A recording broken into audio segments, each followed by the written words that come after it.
The thief had learned long ago that the world belonged to those who dare to take it. He did not arrive at this belief suddenly, nor was it born from cruelty. It was shaped slowly, patiently, like a blade sharpened over years of quiet use. As a child, he had watched hunger hollow out the faces of men who waited for kindness. He had seen promises dissolve in the rain. He had learned that prayers, when unanswered, could feel like mockery. And so, he chose a different path, one where his survival did not depend on hope, mercy, or faith. He depended only on his hands. By the time he reached adulthood, his reputation traveled faster than his footsteps.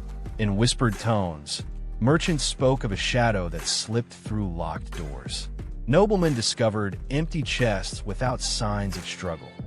Guards found no footprints, no broken windows, only the quiet absence of what they once believed was secure. He did not steal recklessly. He did not steal to flaunt. He stole with precision, taking only what he deemed necessary, leaving behind confusion rather than violence. And he believed this discipline made him honorable. Gold, jewels, silk, and artifact from distant lands filled the hidden spaces of his life. He knew where every item lay buried, concealed, or stored beneath false floors. He could, if he wished, live without working for the rest of his days. Yet rest never came easily. Possession had brought him comfort, but never peace. Still, he called himself wealthy. Wealth, in his mind, meant never begging. It meant never waiting. It meant never kneeling before another man. To possess was to be free. To lack was to be vulnerable.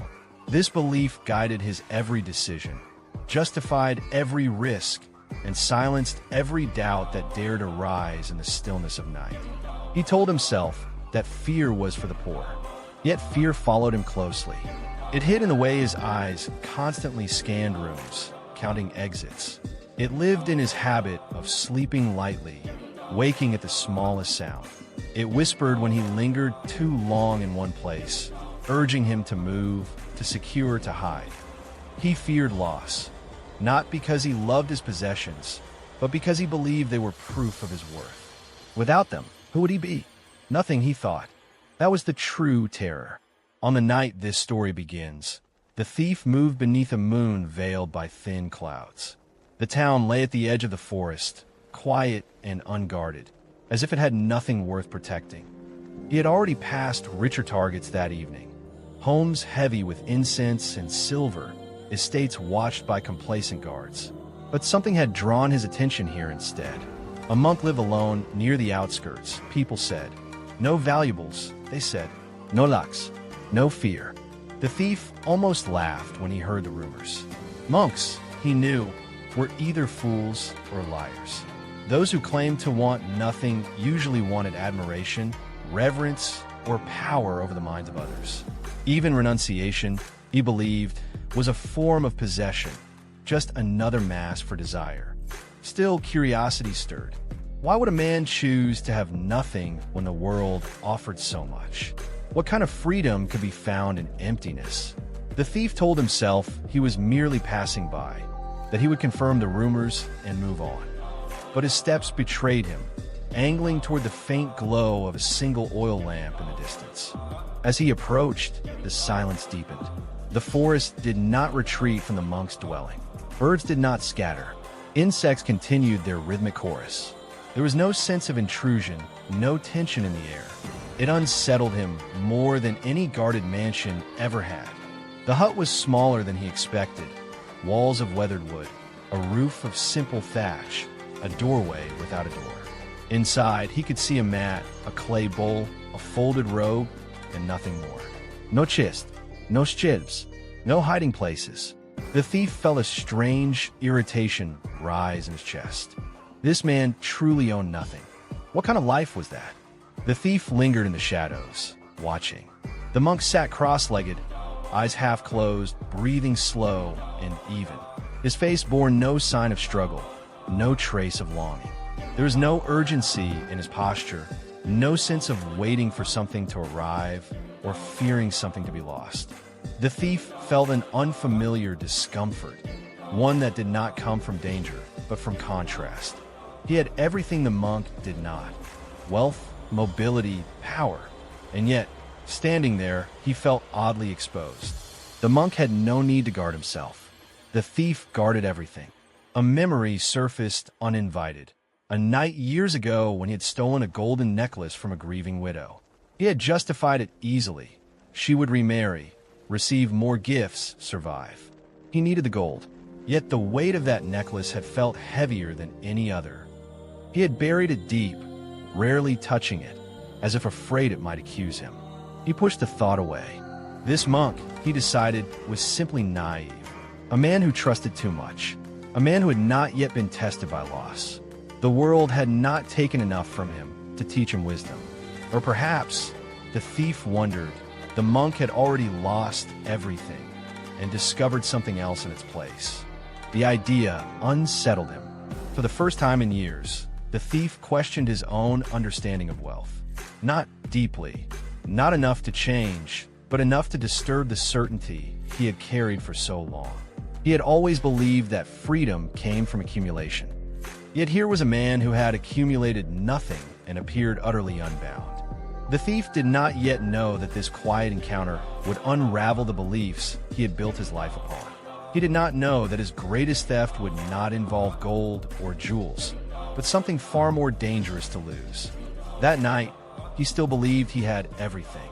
And that belief, more than any empty hand, was what kept him poor. The monk awoke before dawn, as he had every morning for as long as memory could reach. There was no bell to summon him, no clock to dictate the hour. His body rose naturally, guided by the quiet rhythm of breath and the subtle shift of darkness toward light. Outside his hut, the forest still slept beneath a pale veil of mist. The world had not yet remembered its urgency. He sat upright on his mat, hands resting gently in his lap, spine straight but unforced. His robe, faded by years of sun and rain, lay folded beside him.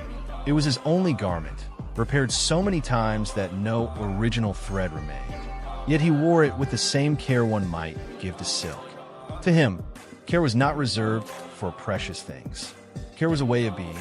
The monk owned nothing, but he lacked nothing. This truth was not a philosophy he recited, nor a virtue he tried to embody.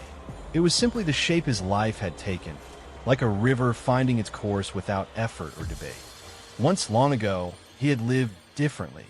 In another life, though not another body, he had been a man of means.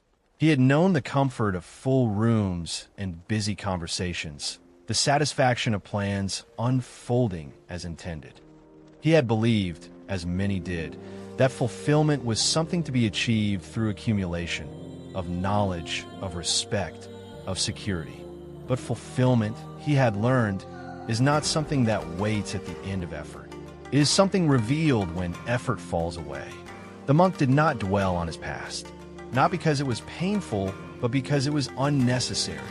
The past, like possessions, had its season. When its purpose ended, it had been set down. After washing his face with cool water drawn from a nearby stream, he stepped outside. The forest greeted him without ceremony. Leaves rustled, birds stirred. Somewhere in the distance, a branch cracked beneath the weight of a small animal. The monk bowed, not out of ritual, but out of recognition. Life was already complete. There was nothing to add. He gathered firewood fallen naturally from the forest floor, never cutting living branches. Not from rule, but from understanding. What is already given does not need to be taken. He boiled water, prepared a simple meal of rice and wild greens, and ate slowly, each movement deliberate yet unstrained. He did not rush because there was nowhere to arrive. His clay bowl was chipped along the rim. He had been offered a new one many times by villagers who passed his dwelling. Each time he smiled and declined, not because the offer was unkind, but because the bowl still served its purpose. To replace it would be to create need where none existed. To the villagers, the monk's life appeared austere, even harsh. They wondered how he endured cold nights and empty days. Some admired him, others pitied him. A few suspected that his simplicity masked hidden wisdom or secret power.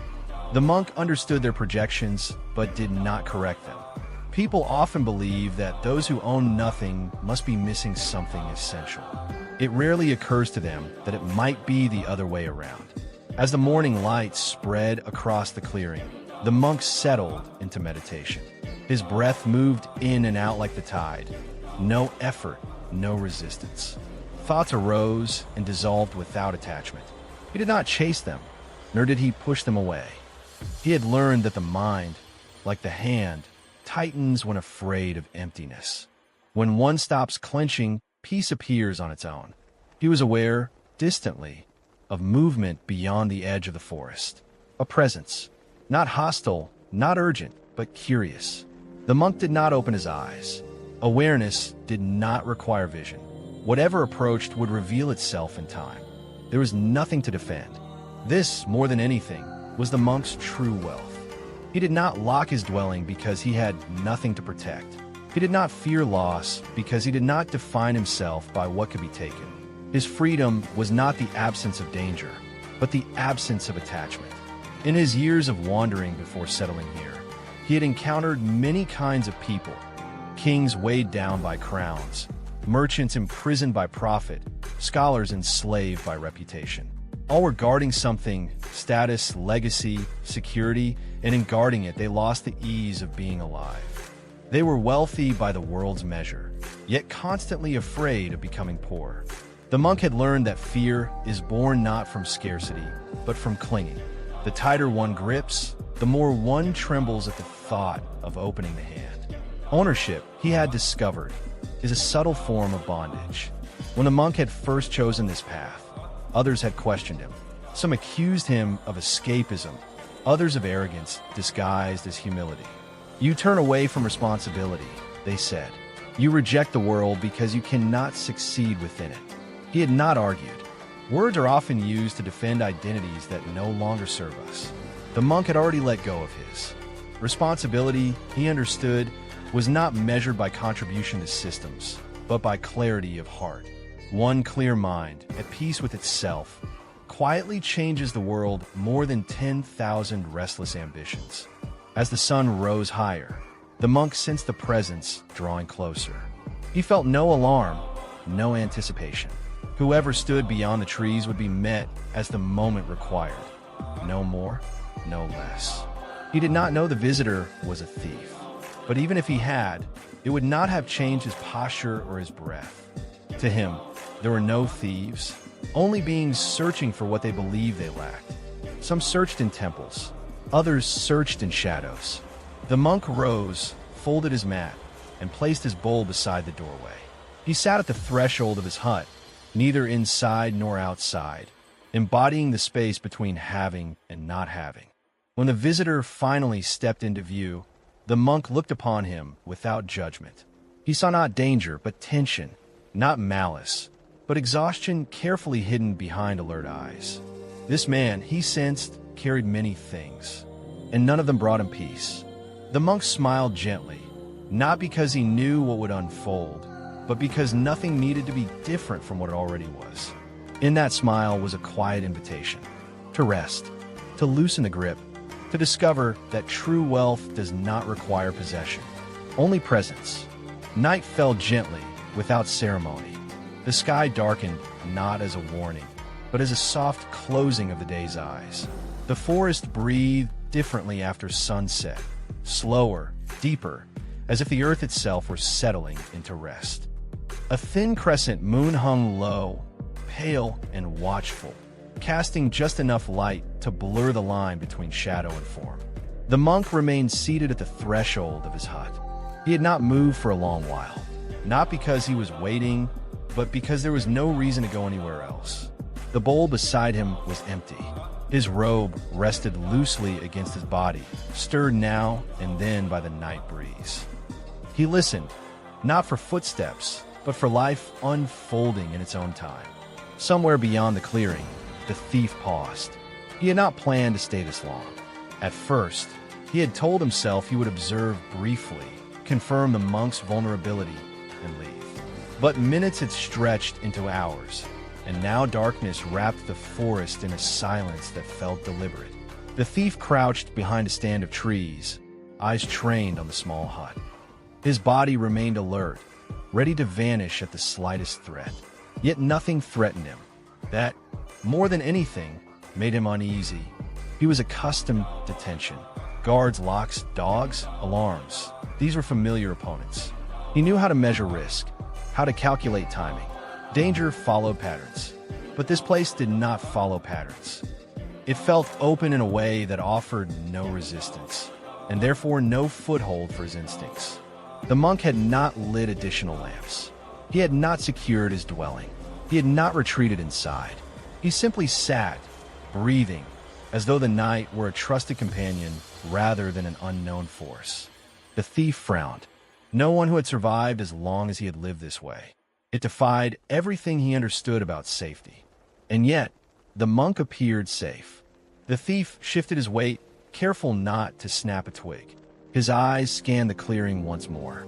No traps, no weapons, no hidden watchers. If there was deception here, it was masterful in its simplicity. He considered leaving. There were other targets, other nights. He did not need to test himself against a man with nothing to lose. But something anchored him to the shadows. A question he could not name pressed against his thoughts, unsettling his usual clarity. What if this man was richer than him? The idea irritated him. The thief had spent years accumulating proof of his success. Each theft reinforced his belief that he was cleverer, faster, freer than those who obeyed rules and trusted systems. His wealth was not only material, it was psychological. He had escaped dependence, or so he believed. Yet here he was, unable to walk away from a hut that offered nothing. The monk, sensing the presence without turning his head, adjusted his posture slightly.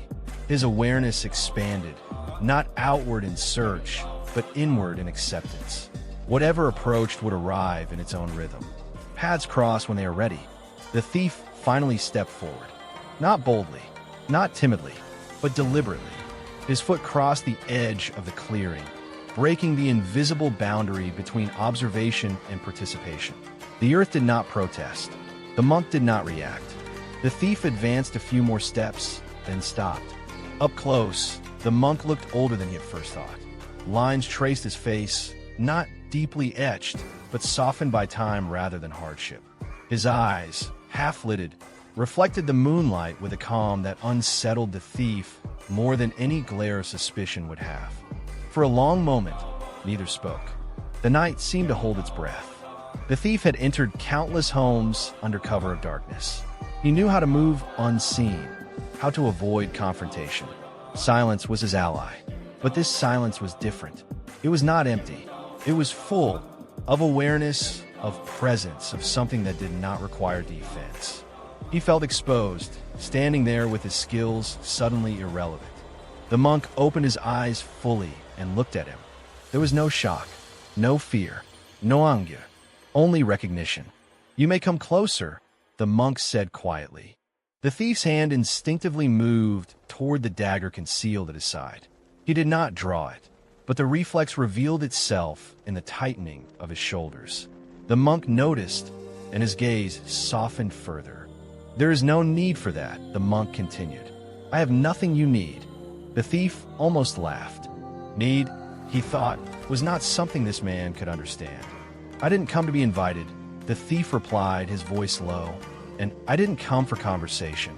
"Few do," the monk said, "yet conversation often finds them anyway." The thief hesitated. Words were not his weapons.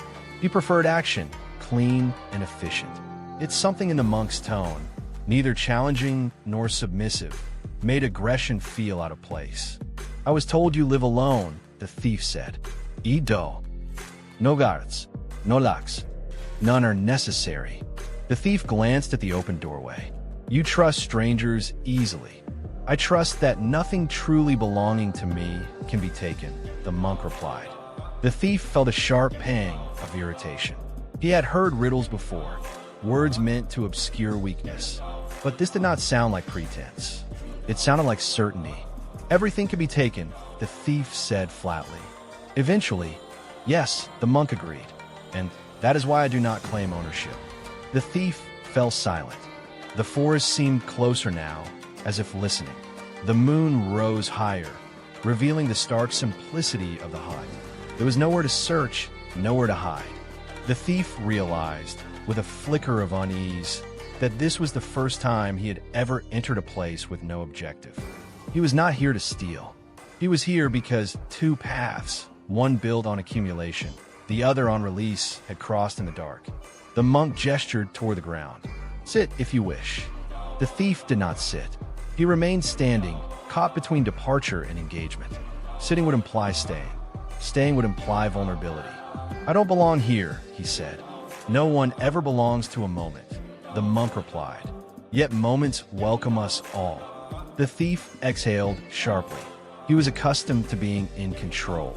Here, control felt strangely irrelevant. The monk was not attempting to disarm him. He was not attempting to convert him. He was simply present, and that presence was unsettling.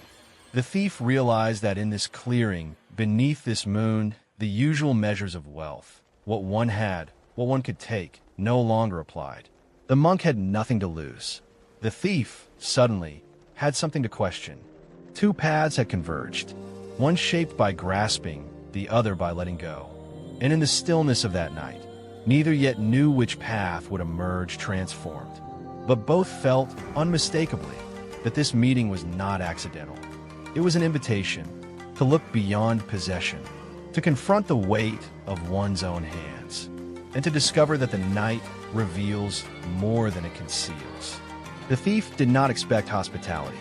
He had entered the clearing prepared for many outcomes: violence, confrontation, flight, but not welcome. Welcome implied trust, and trust was something he had learned to exploit, not receive. It unsettled him more than hostility ever could. The monk rose slowly from the threshold of his hut. His movements were unhurried, not because he was cautious, but because there was no need to be fast. He stepped aside slightly, opening the space rather than guarding it. "You may stay the night," the monk said, as simply as one might remark on the weather. The thief narrowed his eyes. "You don't know who I am." "I see who you are," the monk replied gently. "That is enough." The words did not flatter. They did not accuse. They carried no edge. And yet, they struck deeper than any insult could have. The thief felt an instinctive urge to correct the monk, to assert his identity, his skill, his reputation, his power. But the monk did not seem interested in names or histories. "You're not afraid," the thief said, almost accusingly. The monk smiled faintly. "Fear arises when something precious is threatened." The thief glanced again at the hut, the empty bowl, the single robe. "You truly have nothing." The monk shook his head. "I have this moment." The thief scoffed, though without conviction. Moments cannot be traded. They cannot be hidden. They cannot protect you from hunger or blades. Moments passed, whether one wished them to or not. And yet, standing there, the thief felt the weight of the present press upon him more strongly than any treasure he had ever stolen. The monk stepped inside the hut and gestured for the thief to follow. The thief hesitated. Entering another man's space without intent felt wrong, like walking into a house without searching its corners. Still, curiosity pushed him forward. Inside, the hut was even more bare than it had appeared from outside. The floor was swept clean. The mat lay neatly folded. The air smelled faintly of wood and earth. There were no decorations, no symbols of faith, no reminders of identity. The thief felt strangely exposed. In the homes of the wealthy, clutter offered concealment. Here, there was nowhere to project, nowhere to hide. The emptiness reflected him back to himself. The monk knelt by a small fire pit and began preparing tea using dried leaves and heated water. The process was slow and deliberate. Each movement seemed complete in itself, not a means to an end. "You share your food with strangers?" the thief asked. "With anyone who is present," the monk replied. Hunger does not ask for credentials. The thief watched unsettled. In his world, generosity was transactional. Gifts created obligation. Kindness demanded return. Yet the monk offered tea as though it cost nothing. Perhaps it did. The monk handed him a cup fashioned from rough clay. The thief took it cautiously, half expecting some trick. The cup was warm, imperfect, chipped at the edge, much like the bowl he had seen earlier. "Why do you live like this?" the thief asked abruptly. "You could have more." The monk sat across from him, eyes steady. "More of what?" "Comfort, security, respect." The monk considered this. "I have comfort in my breath, security in impermanence, and respect for all beings, including myself." The thief snorted softly. "Those are words. They don't keep you safe." The monk sipped his tea. "Neither does wealth." The thief felt irritation flare. "I've survived because I never depended on anyone." "And now?" the monk asked. The question lingered. The thief opened his mouth to respond, but no immediate answer came. He had survived, yes. He had accumulated, yes. But survival was not the same as ease. Accumulation was not the same as peace. Still, he pushed back. "People take advantage of men like you," he said. "You invite it." The monk nodded. "Some try. And they leave lighter than they arrived." The thief stiffened. "You think you could take something from me?" The monk smiled, not unkindly. "No, but you may leave something behind." The thief frowned. He did not like this direction of conversation. It felt like being examined without consent. He had always been the observer, the evaluator. Here, roles seemed to blur. Outside, the forest shifted. A breeze stirred leaves against one another. Somewhere, an owl called. The night deepened, thick with awareness. The monk placed the teapot aside. "You may rest here," he said, indicating the space near the wall. "Or you may leave. Both are acceptable." The thief looked at the open doorway. Freedom was right there. No chase, no pursuit, no consequences. Yet his feet did not move. He realized with a sharp pang of discomfort that he wanted to stay. Not to steal, not to test, but to understand. And wanting something he could not take unnerved him deeply. "Don't you wonder why I came?" he asked. "I imagine you are wondering that yourself," the monk replied. The thief fell silent. He thought of all the nights he had entered homes unseen, taken what he desired, and vanished before dawn. Those nights were simple, predictable. This night was different. It asked something of him without demanding it. The monk lay down on his mat and closed his eyes. The thief stiffened. "You're going to sleep?" "Yes." "Just like that?" "Yes." "You don't even know if I'll—" He stopped himself. The monk opened one eye. "If you harm me, you will carry that. If you do not, you will carry something else. Either way, you must carry yourself." He closed his eye again. The thief stood there, heart beating faster than it ever had during the theft. This man was not naive. He was unguarded by choice. And that choice shifted responsibility in a way the thief had never experienced. He felt the weight of his dagger at his side, suddenly heavy. He felt the weight of his life, of every decision justified by necessity, every action excused by survival. No one had ever trusted him like this. Trust, he realized, was a burden he did not know how to carry. Slowly, the thief lowered himself to the ground, sitting rather than standing. He did not lie down. He did not relax. But he stayed. The monk's breathing deepened, steady and calm. The thief stared into the darkness, mind restless. The welcome he had received was not warmth or generosity alone. It was an invitation to drop his armor. And without that armor, he was unsure who he was. For the first time in many years, the thief was not planning his escape. He was sitting with the unfamiliar sensation of being accepted without condition. And that, more than any locked door or sharpened blade, made him feel truly exposed. The unexpected welcome had done what no guard ever could. It had disarmed him, not by force, but by the quiet courage of a man who owned nothing and feared nothing to lose. The thief did not sleep. He lay against the cool earth inside the hut, eyes open, listening to the monk's steady breathing.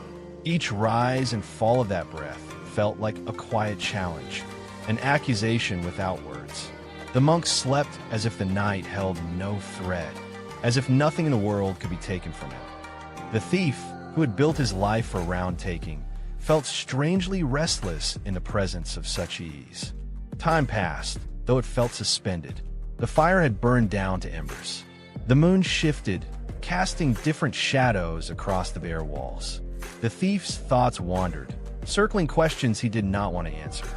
At some point before dawn, the monk stirred. He rose softly, careful not to disturb the silence. The thief noticed immediately, habit sharpened by years of vigilance, but he did not move. He watched as the monk stepped outside, washed his hands, and returned carrying fresh water. There was no glance in the thief's direction, no sign of concern. It unsettled him deeply. The monk knelt and began preparing the morning meal. The same simple ritual as before: water heated, rice measured sparingly, greens washed and sorted.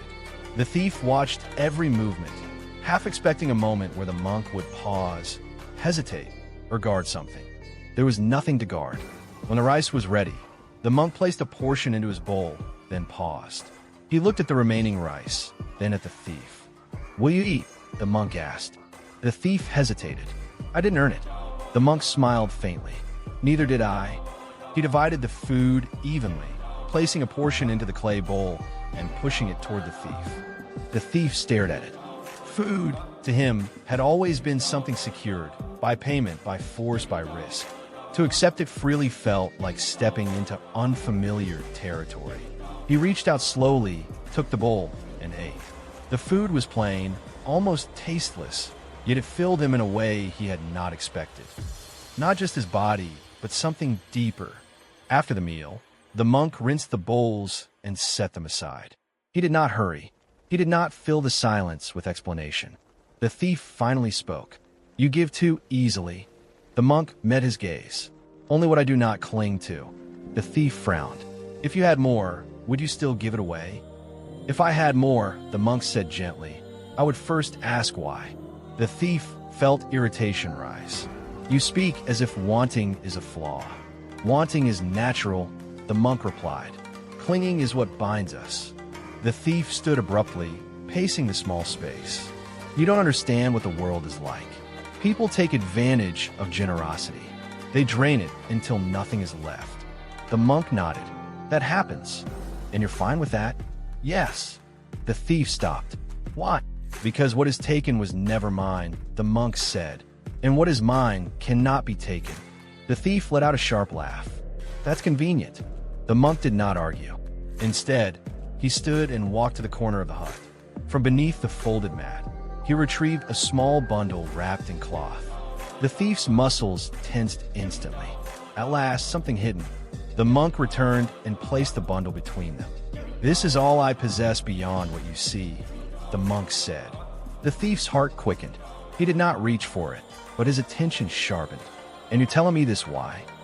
The monk unfolded the cloth. Inside lay a single object, a worn wooden mala, its beads smooth from years of touch. The string was frayed in places, repaired with careful knots. The thief blinked. "That's it." "Yes." The monk lifted it gently. "It was given to me by my teacher." The thief felt an unexpected flicker of disappointment, and then confusion at his own reaction. "This has no value," he said. The monk met his eyes. "It has meaning. There's a difference." "Yes," the monk agreed. "That is why I can give it to you." The thief stared at him. "You're offering this to me?" "I am," the monk said, placing the mala on the thief's open palm. The thief recoiled slightly, as if burned. "Why would you do that?" "Because you're looking for something," the monk replied, "and you believe it must be taken." The thief clenched his fist around the beads. They were warm from the monk's touch. "You don't even know me." "I know enough," the monk said. "You know how to take.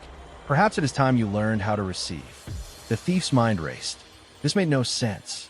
The object was worthless in the marketplace. It could not buy safety, nor power, nor escape. And yet, it felt heavier than gold. "You expect something in return," the thief said. "No, there's always a cost." "Yes," the monk said quietly. "But not to me." The thief swallowed. "What's the cost, then?" The monk's gaze did not waver. "That you see what you are holding." The thief looked down at the mala. The beads were uneven, imperfect. They bore the marks of use, of time. This was not an object meant to impress. It was meant to accompany. "You're giving me the only thing that matters to you," the thief said slowly. "No," the monk corrected gently. "I'm giving you the thing I do not need to keep." The thief felt something tighten in his chest. "Then why keep it all?" "For the same reason I keep my breath." the monk said, until it is time to let go. The thief closed his hand around the mala, then opened it again, conflicted. He had stolen sacred objects before, statues, relics, offerings, but those thefts had been hollow. This was different. This was being placed into his care willingly, and he did not know how to hold it.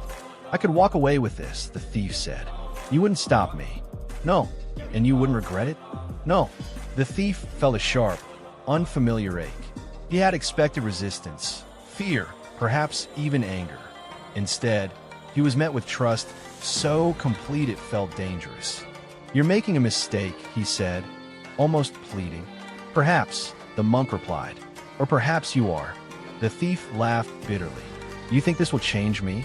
I think it will reveal you, the monk said. The thief stared at the beads, then at the monk.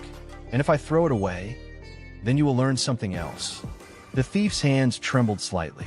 He was used to choosing between risks with clear outcomes. This choice had none. He slipped the mala into his pocket, not as an act of theft, but not quite as acceptance either.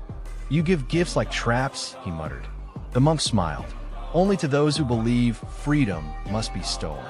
The sun began to rise, pale light creeping into the hut. The thief felt the night slipping away, taking with it the certainty he had carried for years. He stood near the doorway, ready to leave.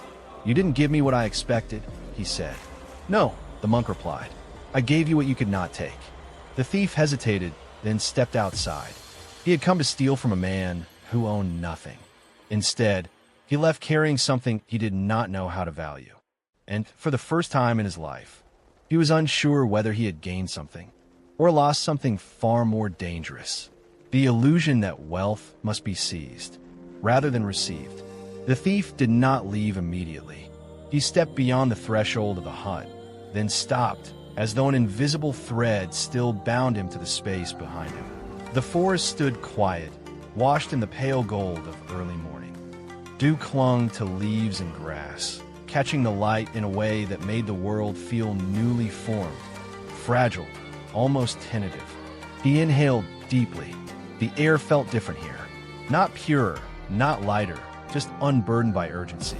The thief was accustomed to moving with purpose, every step driven by calculation. Now, for the first time in years, he stood without a plan. Behind him, the monk remained seated, eyes open, watching the morning unfold. He did not call out. He did not ask the thief to stay or to go. He understood that some lessons require space, not instruction. The thief felt the mala in his pocket. Its presence was subtle, but persistent, like a question he could not silence. He reached into his pocket and drew it out, letting the beads spill into his palm. They caught the light softly, unassuming. He turned them over, searching for something hidden, some mark of value he might have missed. There was nothing, and yet his chest tightened. He slipped the mala back into his pocket and took a few steps forward, then stopped again. He did not understand what held him there. He had escaped far more dangerous situations without hesitation. But this silence followed him, wrapped around his thoughts, stripping away the noise he used to define himself. Silence, he realized, was not empty. It was revealing. He thought of the countless nights he had spent alone, counting his spoils by candlelight. Those nights had been quiet too, but not like this. That silence had been filled with anticipation, vigilance, the constant hum of fear and desire. This silence asked nothing of him. It simply existed. It made him uncomfortable. He turned back toward the hut. The monk had not moved. His posture was relaxed, but alert, like a lake that reflects the sky without effort. The thief stood at a distance, unsure whether to re-enter or retreat. "Why aren't you saying anything?" the thief asked finally. The monk regarded him calmly. "What would you like me to say?" The thief frowned. "Most people talk when they want something. And do you believe I want something from you?" The thief hesitated. "I don't know." The monk nodded. "Neither do you." The thief felt irritation rise. "You speak in circles. I sit in them." The monk replied gently. "You are the one walking." The thief scoffed, but there was no malice in it. He stepped closer, lowering himself to sit on the ground outside the hut. The earth was cool beneath him, grounding in a way he had forgotten. For a long while, Neither spoke. The sun climbed slowly. The forest stirred. Life continued without needing commentary. The thief's thoughts, however, were anything but still. He thought of his childhood, of hunger, of watching stronger men take what they wanted while others waited and suffered. He had promised himself he would never be the one waiting, never the one empty-handed. That promise had shaped every choice he made. And now, here he was, empty-handed in a different way. "Do you ever regret it?" he asked suddenly. "Regret what?" the monk replied. "Letting go," the thief said. "Of everything." The monk considered this. "No, not even once." "Regret comes from believing another version of the self would have been happier," the monk said. "I have found happiness does not depend on versions." The thief looked down. "I don't know how to stop wanting." The monk's gaze softened. "You do not need to stop wanting. You need only see it clearly." "And then what?" "Then wanting loosens its grip." The thief shook his head. "It's not that simple." "No," the monk agreed. "It is not simple, but it is direct." The thief fell silent again. The mala pressed against his leg, a constant reminder. He pulled it out once more, this time letting the beads run through his fingers. There was something rhythmic about it, something grounding. He did not know why, but his breathing slowed as he held it. He noticed the monk watching, not the beads, but his breath. "You're changing how you breathe," the monk observed. The thief paused. "I didn't mean to. Most changes begin that way." The thief exhaled slowly. He had always believed change required force, effort, struggle, risk. This felt accidental, unintended. It frightened him. "What happens if I leave?" the thief asked. "You will go where you go," the monk replied, "and you will carry what you carry." "And if I stay?" "You will still go where you go," the monk said, but perhaps with lighter hands. The thief clenched his fists reflexively, then relaxed them. He stared at his palms, calloused and scarred. These hands had taken so much. They had been his tools, his proof of survival. Could hands learn to release? "I don't know who I am without what I take," he admitted quietly. The monk nodded. "That is an honest place to stand." The thief felt something shift inside him. Not a revelation, not peace, but a crack. A small opening where certainty once lived. "I always thought silence was weakness," he said. "That if you didn't speak, someone else would define you." "And now?" the monk asked. "And now," the thief said slowly, "it feels like silence is the only place where I can hear myself." The monk smiled. Silence settled again between them. But this time it felt different. It was not an absence. It was a presence, steady, patient, unafraid. The thief realized that for years, he had filled his life with noise, movement, schemes, justifications. Silence had been something to avoid because it asked questions he was not ready to answer. Now, sitting there, he understood why the monk spoke so little.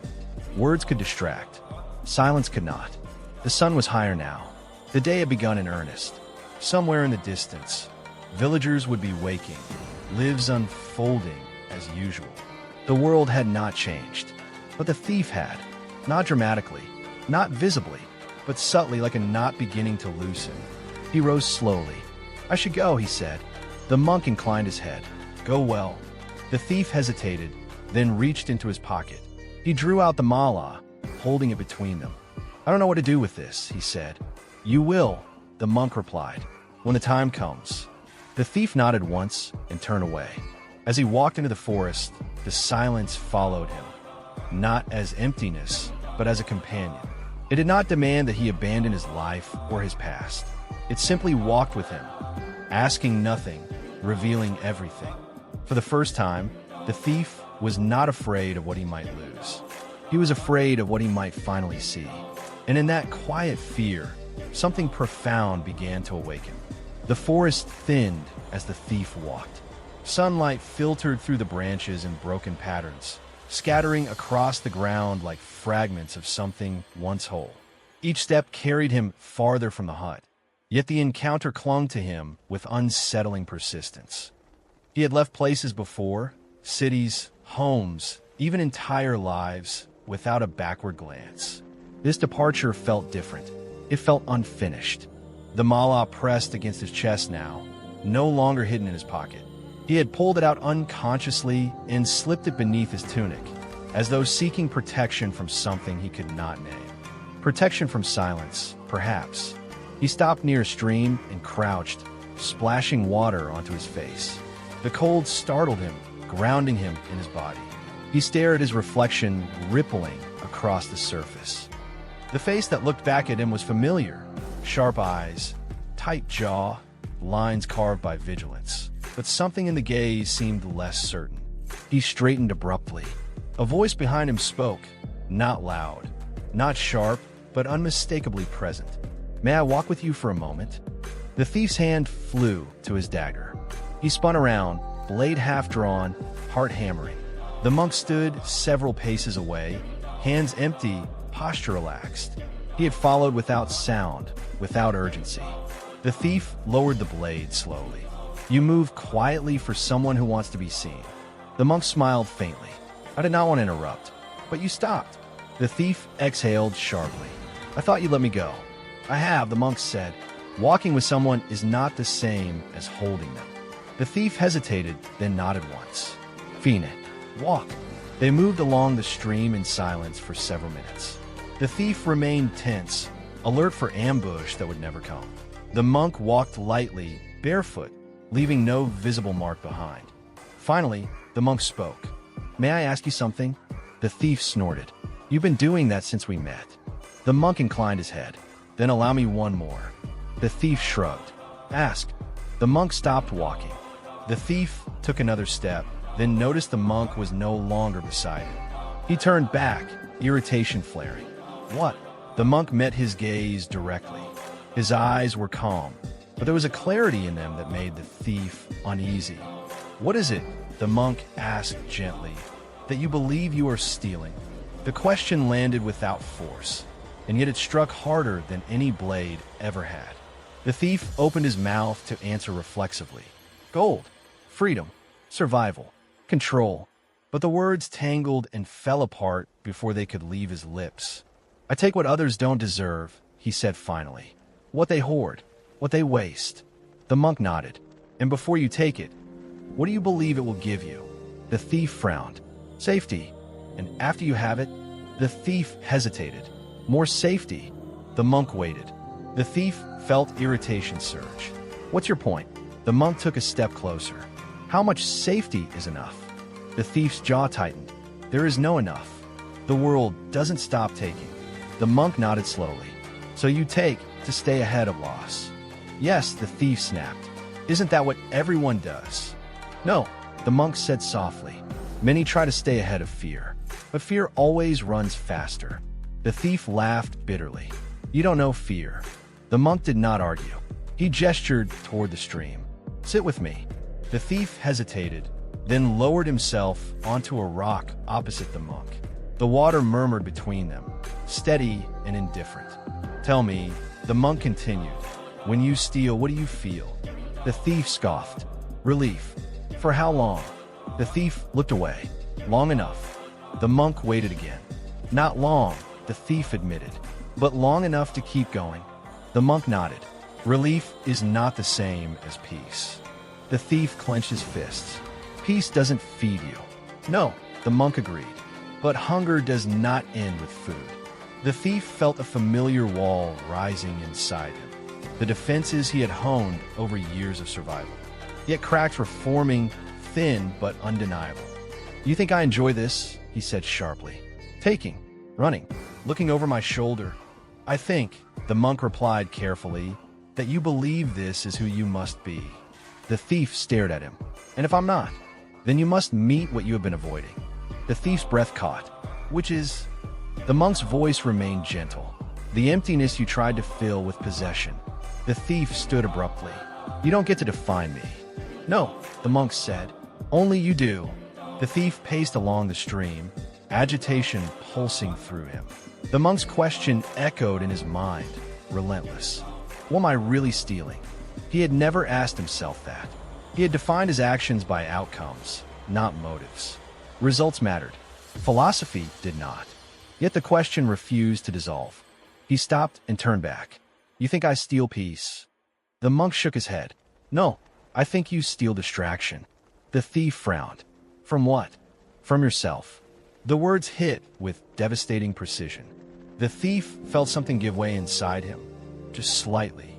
A pressure he had carried for so long, he no longer noticed.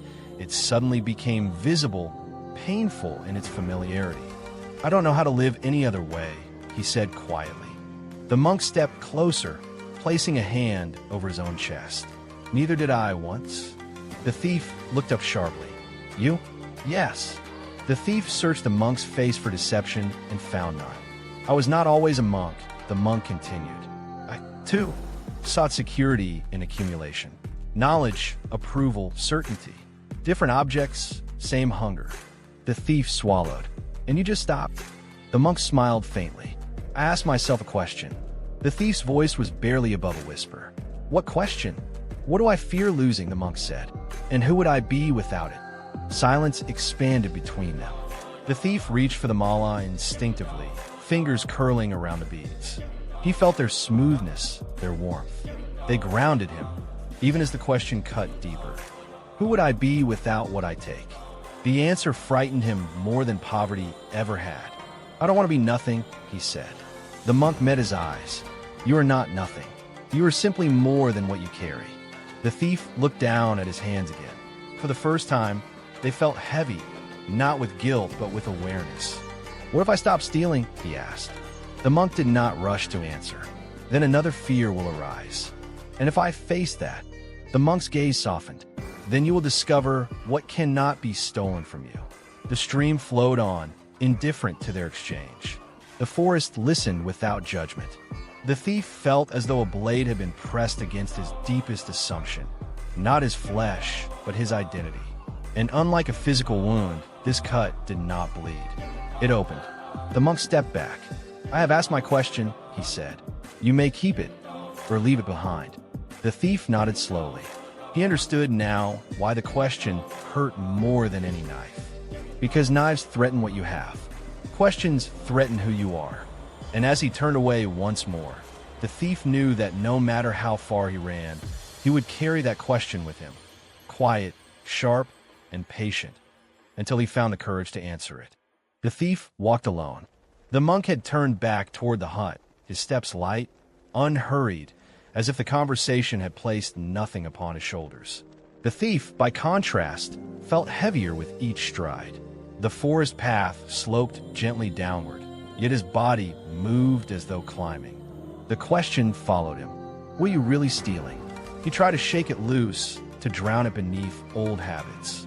He quickened his pace, scanning the woods as he always had, counting shadows, noting cover, measuring distances. These instincts had saved his life more times than he could remember. They were reliable, familiar, but they felt hollow now, like tools built for a problem he was no longer sure existed. He reached a clearing where sunlight pooled thick and warm. There, he stopped and sat on a fallen log, the wood rough beneath his palms. His breath came shallow. He closed his eyes, intending only to steady himself. Instead, memories rose, not the dramatic ones. No daring escapes or glittering halls, but the quiet scenes he rarely allowed himself to revisit.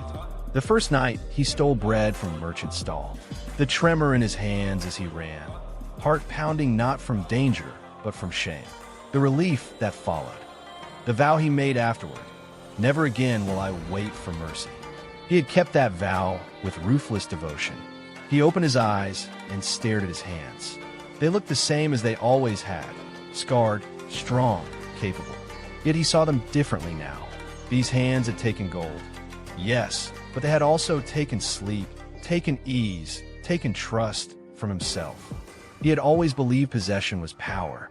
The more he had, the less the world could threaten him. Each hidden cache, each secret route, each alliance bought with coin added a layer of armor.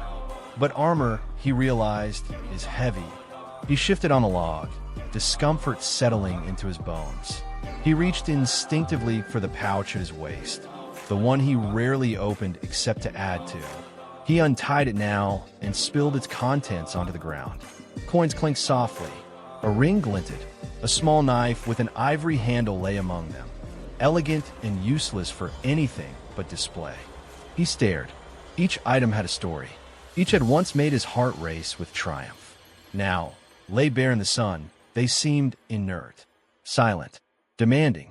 He remembered the nights he had returned to his hideout and counted these objects, feeling a brief surge of satisfaction that quickly faded into vigilance. He had never slept better because of them. He had slept worse, because the more he owned, the more he had to lose. He gathered the items slowly, returning them to the pouch. As he tied the knot, his fingers brushed the mala beneath his tunic. He pulled it free and held it up, the wooden beads dull in the sunlight. Worthless by every measure he had ever trusted. And yet his chest tightened when he imagined losing it. That frightened him. He rose and continued on, the path winding toward the outskirts of a town he knew well. He had contacts there, safe places, familiar faces who asked no questions. He told himself he would rest, then leave by nightfall, return what he knew. But as he approached the town, a strange reluctance slowed his steps. He watched people from a distance. A woman bent beneath a basket of laundry. A child chasing a dog, laughter bright and careless. A man counting coins at a stall, brow furrowed in concentration. Each of them was carrying something. Needs, worries, desires. He had always believed himself different, above such entanglements because he took rather than waited. Yet now he saw the same tension in himself that he saw in them. The same guarding, the same quiet fear of loss. He passed a merchant's house and felt the old instinct stir. The layout was familiar. The locks were poor. The back window would give easily. His body angled toward it without conscious command. Then he stopped. He imagined entering. The familiar rush. The swift inventory of valuables. The careful extraction. He imagined the relief afterward. And then he imagined the weight added to his life. Another thing to hide. Another fear to manage. Another reason to run. He stepped away. The decision startled him more than any narrow escape ever had. He continued walking until he reached the edge of the town and a small rise overlooking the fields. There, he sat again, this time sinking down as though his legs could no longer carry him. The sun climbed higher. Heat pressed against his skin. He felt sweat gather at his temples. He felt tired, not the sharp fatigue of exertion, but a deep weariness that seemed older than his body. He thought of the monk's words, "Relief is not the same as peace." Relief, he knew well. It came after a successful theft, after danger passed, after hunger was sated. It was brief, sharp, and always followed by the need for more. Peace, he realized, was something he had never known. He had mistaken vigilance for strength, accumulation for freedom. But freedom, he was beginning to see, was not the ability to take without consequence. Freedom was the absence of the need to take it all. The realization pressed down on him, heavy and undeniable. He lay back in the grass, staring at the sky. Clouds drifted lazily, unconcerned with his turmoil. He envied them. His thoughts returned, unbidden, to the monk. How lightly he moved, how easily he slept, how freely he gave. The monk owned nothing and yet seemed unburdened. The thief owned much and felt crushed beneath it. The contrast was no longer abstract. It was physical. His shoulders ached. His jaw clenched. His breath felt tight. He rolled onto his side, curling slightly, as if trying to shed an invisible load. For the first time, he allowed himself to ask a dangerous question. Not the monk's, but one that followed naturally from it. What if I stopped carrying all of this? The idea terrified him, not because of hunger or poverty. He had survived those before, but because he did not know who he would be without the constant weight of possession. His identity had been forged in the act of taking. Without that, what remained? Emptiness, his mind whispered. But another thought arose, quieter, less certain. Space. He sat up abruptly, heart racing. Space meant uncertainty, but also meant movement. Breath. Possibility. He looked at the pouch again, then at the mala. He did not discard anything. He was not ready for such gestures. But he felt, unmistakably, the truth of the monk's words. Possessions do not sit quietly. They lean. They press. They demand vigilance and defense. They shape posture and thought. They turn the mind inward, guarding, counting, fearing. The weight he carried was not measured in coin. It was measured in tension. He stood and adjusted the straps at his shoulders, as if that might help. It did not. The weight was internal. As he walked away from the town and back toward the forest, his steps were slower, more deliberate. Each movement felt like an experiment. What happens if I do not hurry? What happens if I do not plan? Nothing catastrophic occurred. The world did not collapse. Birds continued to sing. The wind moved through the leaves. Life went on, indifferent to his hesitation. The thief exhaled, long and shaky. For years, he had believed that to survive, he must always be ahead of hunger, of danger, of loss. Now, he wondered whether survival had cost him something essential. Not food, not shelter, but lightness. As the forest closed around him once more, the thief felt the full weight of possession settle into awareness. It was no longer a badge of success. It was a burden he had chosen and could, perhaps, begin to set down. He did not yet know how, but for the first time, he knew why he must. And that knowledge, heavy as it was, marked the beginning of a freedom he had never imagined possible. By the time dusk returned, the thief had walked farther than he intended. The forest thinned into rolling land dotted with stones and low grass. The air cooled. Insects began their evening chorus, each sound clear and separate, as if the world were practicing patience. The thief slowed, then finally stopped beside a large rock warmed by the day's sun. He leaned against it and closed his eyes. He felt old, not in years, but in accumulation. Every choice he had made rose in his body like sediment, layer upon layer of habit, fear, calculation. He had always believed experience made one sharper. Now, he wondered if it simply made one heavier. He reached for the mala again, not out of intention, but instinct. The beads slipped through his fingers one by one. He did not know their prayers, had never spoken a mantra. Still, his breath matched the rhythm of his hand. Inhale, exhale, bead, bead. Something softened. His mind drifted to the places where his wealth lay hidden. Caches beneath floorboards, chests buried under stones marked only in his memory. He could picture each location with perfect clarity. He knew which ones he checked most often, which ones he avoided because they made him uneasy. That realization startled him. Why would abundance create unease? The answer arrived quietly, because abundance demanded guarding. He had told himself that secrecy equaled freedom. In truth, secrecy had become a leash. He was bound to his hiding places by memory, compelled to revisit them, to confirm that what he had taken still belonged to him. Ownership, he realized, is not a single act. It is a continuous labor. He had labored endlessly. The monk's words echoed again. Ownership is a subtle form of bondage. At the time, the thief had dismissed the phrase as clever phrasing. Now it felt uncomfortably accurate. He imagined his possessions not as rewards, but as links, each one fastening him to vigilance, to planning, to fear. Chains. He opened his eyes and stared at the fading sky. Gold chains, invisible but unyielding. He had mocked those who served kings and merchants, believing himself freer because he answered to no master. Yet his masters were many and relentless. Hunger remembered, loss anticipated, wealth guarded, identity defended. He rose and began walking again, restless.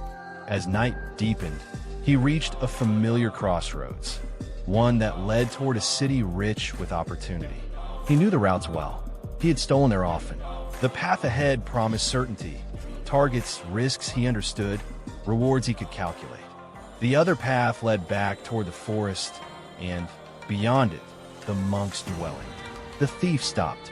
The city lights flickered in the distance like a promise, or a lure. He felt the pull immediately, not just of wealth but of identity. In the city, he knew who he was. The thief, the shadow, the man who took what he needed and disappeared. On the other path, he was uncertain. He laughed softly. Chains made of gold, he murmured. The phrase felt bitter on his tongue.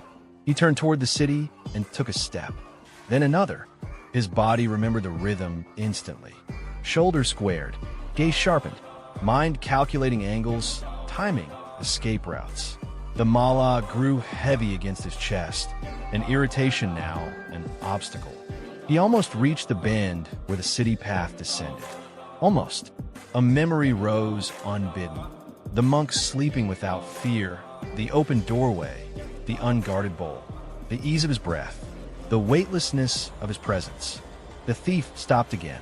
He pressed his palm against his chest, feeling the mala beneath his tunic.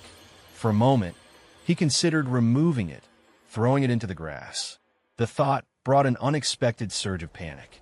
Not because the object was precious, but because letting it go would mean choosing not to carry the question it represented.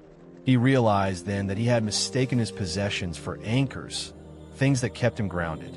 In truth, they had kept him circling the same fears, the same patterns, the same nights.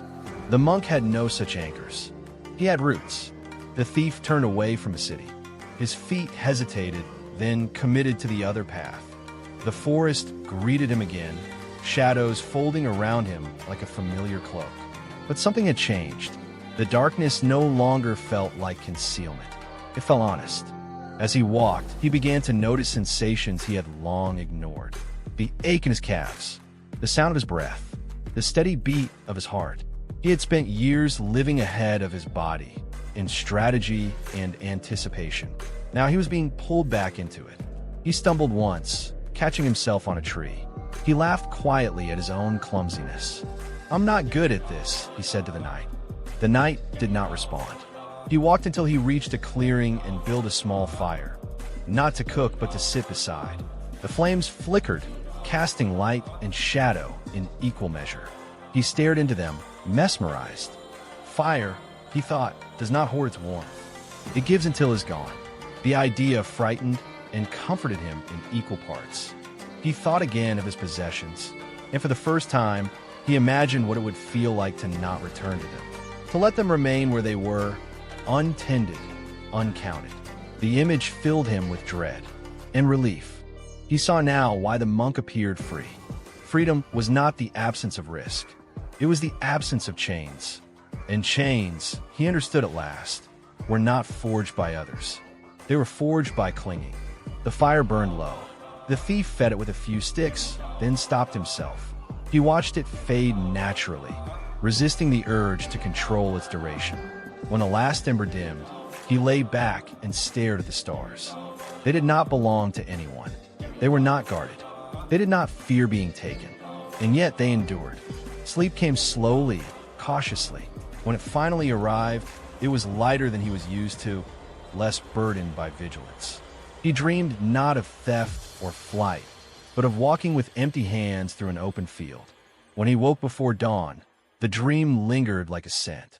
The thief sat up, heart steady, and understood something that would have once seemed absurd. He had not been imprisoned by poverty. He had been imprisoned by wealth. And the bars of that prison were invisible, polished, and praised by the world. Chains made of gold. For the first time, he did not ask how to break them. He asked whether he still needed to wear them at all. And that question, quiet and dangerous, marked the edge of a freedom that no lock, no law, and no thief could ever take from him. Dawn arrived without drama. A thin line of light crept along the horizon, dissolving the last remnants of night. The thief woke before the birds, before the wind shifted direction, before the world gathered itself into motion. He lay still for a long moment, listening to his breath, surprised by its steadiness. He did not reach immediately for his dagger. That alone felt unfamiliar. The ground beneath him was cool, the grass damp with dew. He sat up slowly, joints stiff, and looked around. The clearing was unchanged from the night before. No sign, no message, no instruction. The fire pit was cold. The stars had withdrawn, leaving behind a pale sky that promised nothing and demanded nothing. For years, dawn had been his enemy. It ended the safety of darkness, exposed mistakes, forced decisions. Now, he felt no urgency. The day could begin without him racing ahead of it. He stood and stretched, feeling the length of his body. The mala rested against his chest, a quiet weight. He touched it absently, then let his hand fall away. The question rose again, gentler now, less sharp than before. What if he stopped carrying all of this? He exhaled slowly.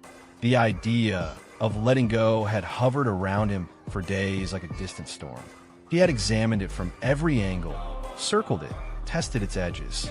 Now it stood directly in front of him, unavoidable. Letting go did not mean abandoning his past. It did not mean erasing his skills or pretending his life had been different. It meant releasing the belief that survival required constant grasping. That belief had kept him alive. It had also kept him trapped. He began to walk, not toward any destination he could name, but toward a familiar place in his memory. A hollow between two boulders where he had hidden a small cache long ago. Coins, a ring, a blade meant more for display than use. He had not visited it in years, but he knew exactly where it lay. He found it easily. The stones looked unchanged. Moss clung to their bases. He knelt and reached into the narrow space, fingers closing around cold metal. He drew the pouch out and set it on the ground. For a moment, he simply stared at it. This pouch represented certainty, insurance, proof that he could still take from the world if he needed to. It was not the largest of his stashes, but it was the nearest, and therefore the most tempting. He untied it. The contents spilled out softly. The ring caught the light, bright and indifferent. The coins lay stacked against one another, familiar in weight and sound. The knife gleamed, flawless and unnecessary. His heart beat faster. He had never opened a cache without the accompanying rush, the subtle thrill of possession reaffirmed. This time, the sensation was different. The rush came, but it was tangled with something else, awareness. He picked up the ring and turned it over in his fingers. He remembered the night he had taken it. The man who wore it had begged, not for the ring, but for dignity.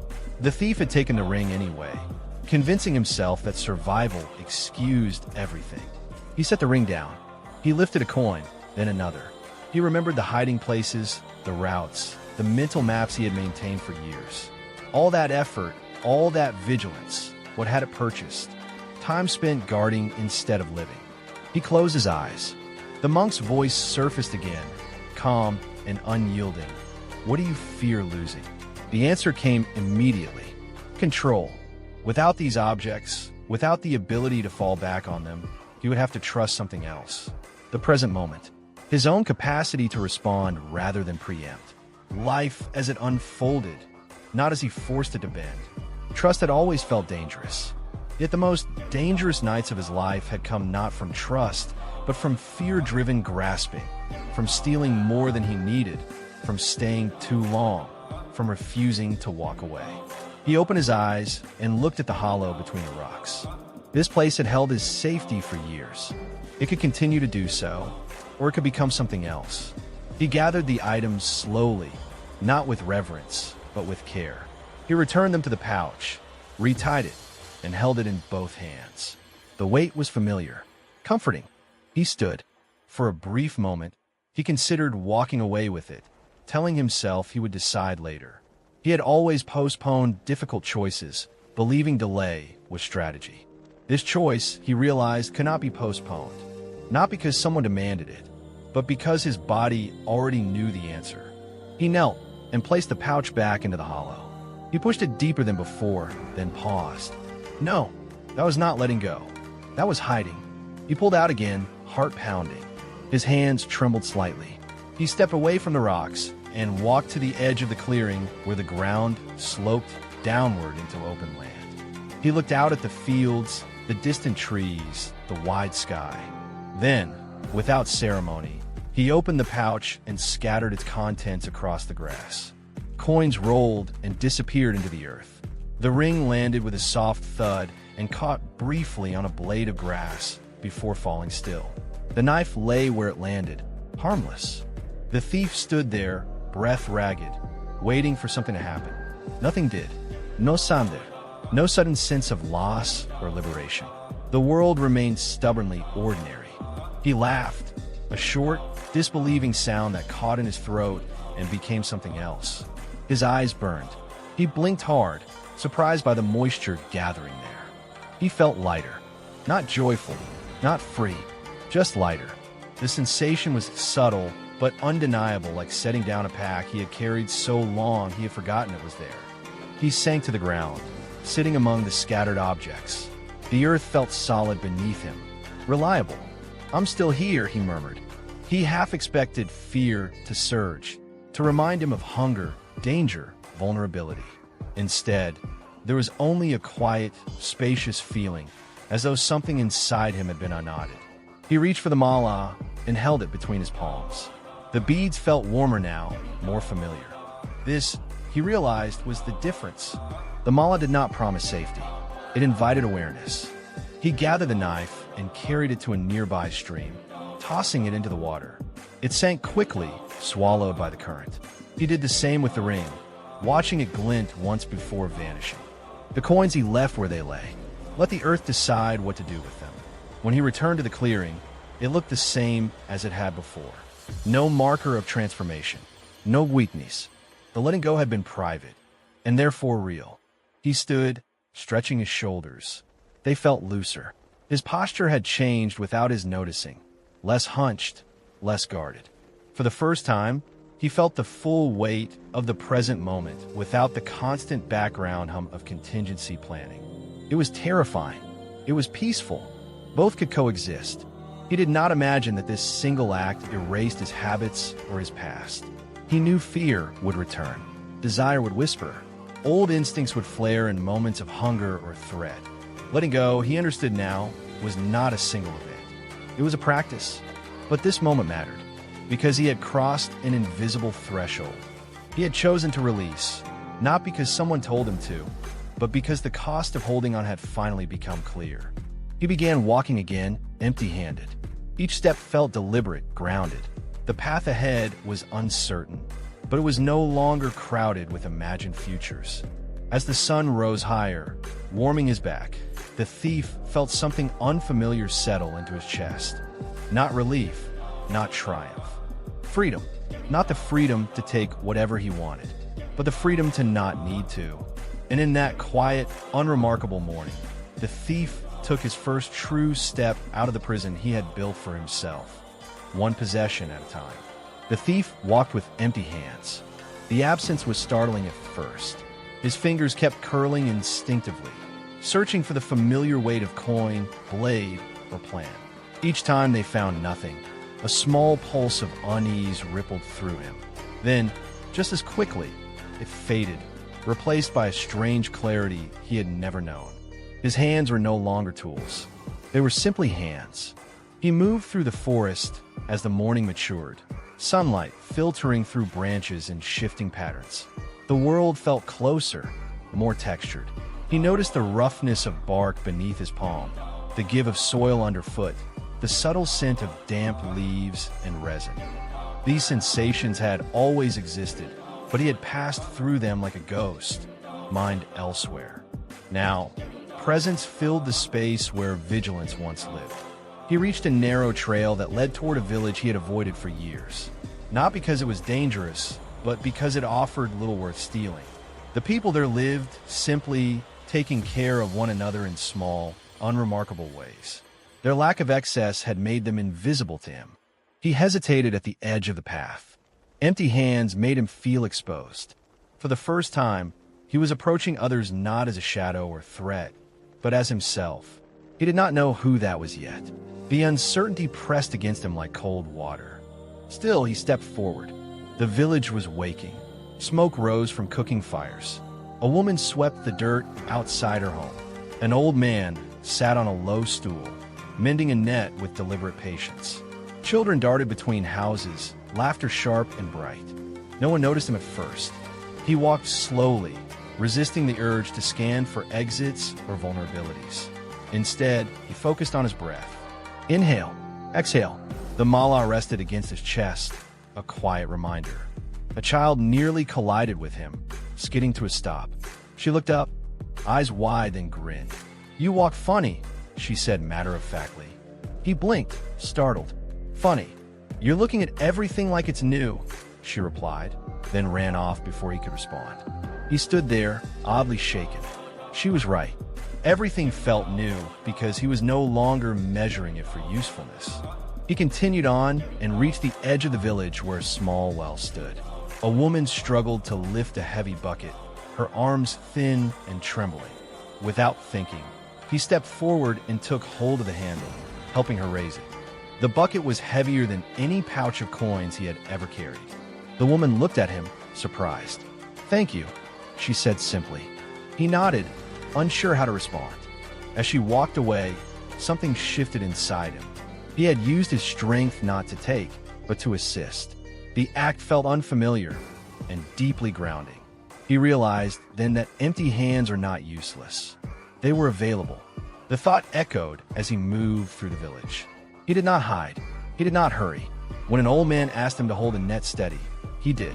When a woman offered him bread without question, he accepted it with gratitude. No one asked who he was. No one demanded proof of worth. He ate slowly, savoring the warmth of the bread. It filled him more than stolen meals ever had. Not because it tasted better, but because it was given.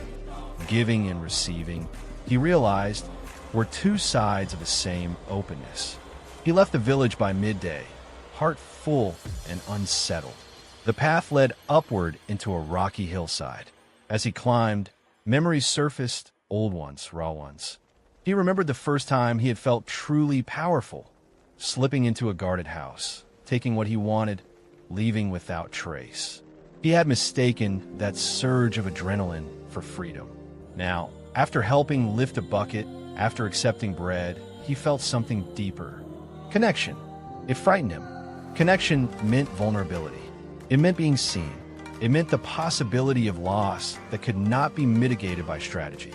And yet, it also meant belonging. He stopped beneath a lone tree at the top of the hill and sat, back against its trunk. The mala slipped into his hands again. He did not count beads. He simply held it, feeling its texture, its warmth. The monk's words surfaced. When the hand is empty, the heart is light. He had dismissed that idea as metaphor. Now it felt literal. His hands were empty of possession, and his heart felt spacious. There was room for breath, for sound, for sensation. For the first time, he was not bracing against the world. He realized then what he had been stealing all those years. Not gold, not safety. He had been stealing moments. Moments of rest, of presence, of genuine connection from himself. By always planning the next move, he had missed the one he was in. The realization struck him with quiet force. Tears rose unexpectedly. He did not fight them. They fell, hot and unashamed, soaking into the earth beneath him. He pressed his palms to the ground, feeling its solidity, its patience. "I didn't know," he whispered. The earth did not answer, but he felt heard. He stayed there a long while, letting the tears come and go. When they stopped, he felt drained, but clear. The emptiness inside him was no longer frightening. It was spacious, like a sky after storm. He stood slowly, brushing dirt from his hands. Empty hands. The phrase echoed again, transformed. Empty hands did not mean lack. They meant freedom from grasping. They meant readiness to respond rather than react. They meant trust in the unfolding of the moment. He began descending the hill on the far side, the path leading back toward the forest, and beyond it, the monk's dwelling. He did not know if he would find a monk there. He did not know what he would say if he did. But he knew something fundamental had shifted. He was no longer defined by what he could take. He was learning to be defined by how he could be present. As the sun dipped toward the horizon, casting long shadows, the thief, no, the man, walked on, empty-handed and awake, carrying nothing but awareness. And in that carrying, he found a wealth the world had never taught him to recognize. A wealth that could not be stolen. A wealth that grew only when the hands were open. By the time the forest opened into the familiar clearing, twilight had already begun to soften the world. The sky was streaked with muted gold and violet, the kind of light that seemed to slow time rather than announce its passing. The man who had once been known only as a thief stepped quietly between the trees, his pace unhurried, his posture different from when he had last walked this path. He no longer scanned the shadows for threats. He did not rehearse exits in his mind. His attention rested lightly on what was before him. The hut stood exactly as it had before, unchanged, unguarded, unassuming. The monk sat at the threshold, as if he had never moved. He was not waiting. He was simply there. The man stopped several steps away. For a moment, he did not know how to announce himself. He had entered many spaces uninvited in his life, but this one required something else, something quieter than intrusion. The monk looked up and met his gaze. "You have returned," he said, not as a question, not as a judgment. "Yes," the man replied. The word felt strange in his mouth. Honest, unembellished. The monk gestured to the ground beside him. "Seat." The man did. They sat in silence as the last light drained from the sky. The forest settled into evening, insects beginning their steady rhythm. The silence between them was not heavy. It was spacious, like a shared understanding that did not require articulation. Finally, the monk spoke. "Your hands are empty." The man looked down at them. They rested loosely in his lap, palms open, fingers relaxed. "Yes." "How does that feel?" the monk asked. The man considered the question carefully. "Unfamiliar," he said, "and relieving." The monk nodded. "Emptiness often frightens us because we confuse it with loss." The man exhaled. "I thought if I had nothing, I would be nothing. And now?" the monk asked gently. "And now," the man said slowly, "I see that what I had was never who I was." The monk smiled, not broadly, not triumphantly, but with the quiet satisfaction of someone watching a seed break open underground. They sat a while longer before the man spoke again. "I scattered what I had," he said. "Not all of it, but enough." The monk did not ask for details. "What happened afterward?" he asked instead.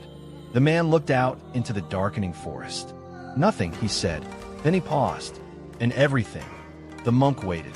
"I expected fear," the man continued. "Panic, regret, but what I felt was space. As if my life had been crowded with invisible furniture, and suddenly the room was clear." The monk nodded. "Ownership fills space. Awareness requires it." The man turned to him. "Then why does the world teach us to gather, to hold, to secure?" "Because the world fears impermanence," the monk replied, "and tries to negotiate with it." The man frowned. "Negotiate how?" "By pretending that accumulation can stop loss," the monk said. "That if we hold tightly enough, nothing will pass through our fingers." The man laughed softly. "It never works." "No," the monk agreed, "but many spend their lives trying." The man fell silent, reflecting. He remembered the people he had met, the merchants guarding their wares, the nobles fortifying their estates, himself guarding his hidden caches. All of them had been doing the same thing, just with different objects. They were not seeking wealth. They were seeking certainty. "And you?" the man asked suddenly. "Do you never worry about the future?" The monk considered this. "I prepare for it," he said, "but I do not try to possess it." The man tilted his head. "What's the difference?" To prepare, the monk said, is to respond to what is needed. To possess is to cling to what cannot be kept. The man felt the truth of the words settle into him. Wealth without ownership. The phrase surfaced in his mind, clear and steady. He thought of the village, the bread, the bucket, the laughter of the child who had told him he walked like someone seeing the world for the first time. None of those moments had belonged to him, and yet they had enriched him in a way no hidden treasure ever had. "I felt richer with empty hands," he admitted. The monk's eyes softened. "That is because wealth is not a thing. It is a relationship." "A relationship to what?" the man asked. "To life," the monk said. "To this moment. To others. To yourself." The man swallowed. For most of his life, his relationship to the world had been adversarial. Take before you are taken. Secure before you are deprived. Control before you are controlled. He saw now how exhausting that posture had been. "And if I take again?" he asked quietly. "If fear returns?" The monk did not flinch. "It will." The man's shoulders sagged slightly. "Then what?" "Then you will notice," the monk said, "and noticing will give you a choice." The man nodded. "That's all this is, isn't it? Choice." "Yes," the monk replied.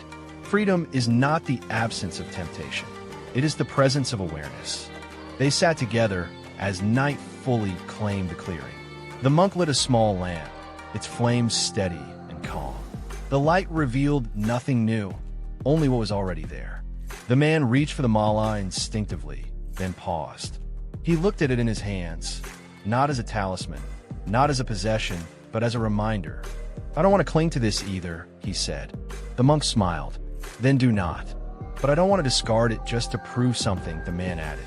"Good," the monk said. "Discarding can also be a form of attachment." The man laughed softly. "It seems there's always another layer." "There is," the monk agreed, "but each layer is lighter than the last." The man slipped the mala back over his neck, not hiding it, not clutching it, simply wearing it. Outside the hut, the forest breathed. Somewhere, an animal moved through undergrowth. Somewhere else, the world continued exactly as it always had.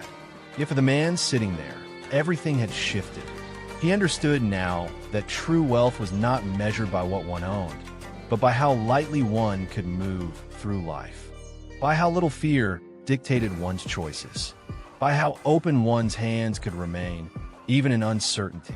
Ownership had promised him safety and delivered anxiety. Letting go had promised nothing and delivered freedom. He turned to the monk. "What happens now?" The monk looked at him kindly. "Now you live." The simplicity of the answer made the man smile. They sat together late into the night, not as teacher and student, not as monk and thief, but as two human beings sharing the same moment, unowned, unguarded, and complete. And in that quiet companionship, the man understood at last. True wealth does not come from having more. It comes from needing less. It does not bind. It liberates. And once seen, it cannot be unseen, because it was never something to be held, only something to be lived. Morning arrived softly, as it always did. Mist hovered low over the forest floor, blurring the boundary between earth and air. The clearing was quiet, save for the subtle sounds of waking life. Birds testing their voices, leaves stirring as if stretching after sleep. The hut stood unchanged, humble and patient, bearing no mark of the conversations it had witnessed. Inside, the lamp had burned down to a thin wick.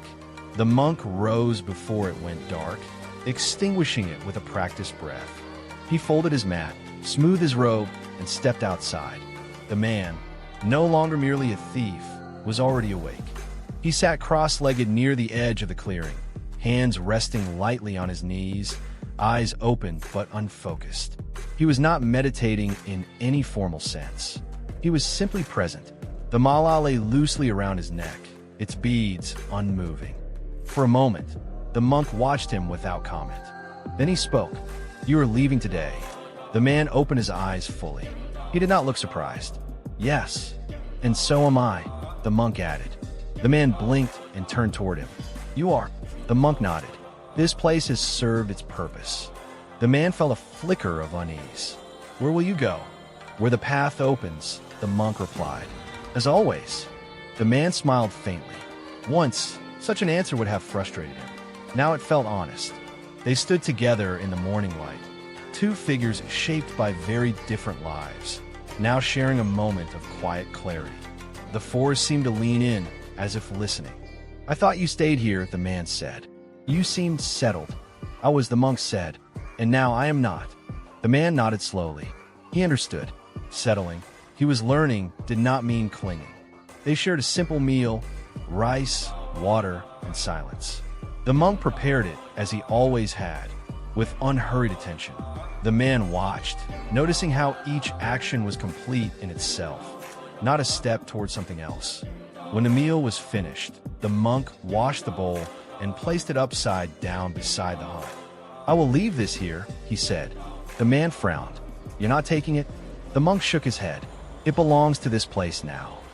The man considered this. "I don't think I could do that yet." The monk smiled gently. "You do not need to."